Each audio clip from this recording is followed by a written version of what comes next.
बड़ी बातें करने वाली, बड़े बड़े बखान करने के लिए ये बहुत जोर से बोलते हैं, लेकिन जो आलम है, जो हालात हैं, 2 दिन पहले इन्हीं के मंत्री उन्होंने कहा कि उनके जो लेबर डिपार्टमेंट है उसमें 1500 करोड़ का घोटाला 13 जिलों में हुआ है। अभी पूरे हरियाणा की रिपोर्ट नहीं है, लेकिन 13 जिलों का उन्होंने जो आंकड़ा प्रेस के माध्यम से देने का काम किया है, और इससे पहले भी अपनी बेबाकी से वो जाने जाते हैं। उन्होंने ये भी आरोप लगाया था कि मुख्यमंत्री जो है ज़मीन पे नहीं है, हेलीकॉप्टर में है। जैसे वो अगर ज़मीन पे उतरेंगे तो ज़मीनी हालात पता लगेंगे।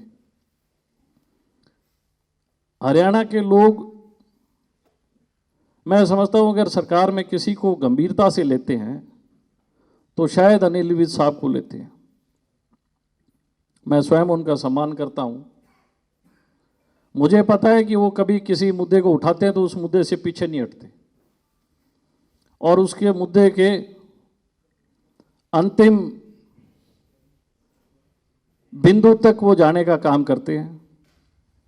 उनके पास ये मंत्रालय है, पूर्व में ये मंत्रालय माननीय मुख्यमंत्री नायब सैनी जी के पास भी था, और उन्होंने 2014 से लेके अब तक का जो आकलन किया विज साहब ने, मैं समझता हूँ बहुत बड़ा गंभीर आरोप इस जाते हुए साल में अनिल विज साहब ने सरकार पे लगाने का काम किया है।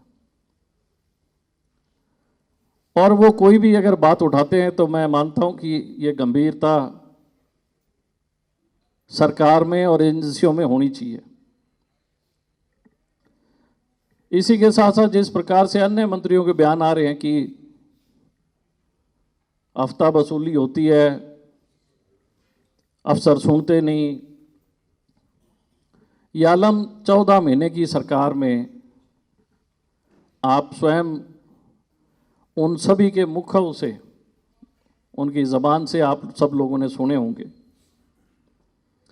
अब जब ये हालत सरकार के मंत्री स्वयं बोलते हैं तो आम जन की तो क्या हालत हो सकती होगी, इसी बात से आप सब लोग अंदाज़ा लगा सकते हैं। हम तो बार बार ये कहा करते हैं कि सरकार नाक तक नहीं, नाक से ऊपर भी भ्रष्टाचार में डूबी हुई है, और अब तो सांसें आने भी कम हो गई हैं। इसीलिए सरकार के मंत्री ये बातें करने लगे हैं मीडिया में, पब्लिकली। फौरी तौर पे इसकी उस स्तरीय जांच होनी चाहिए। ये तो एक महकमे का मामला है, और पता नहीं कितने महकमों में क्या हालात होंगी।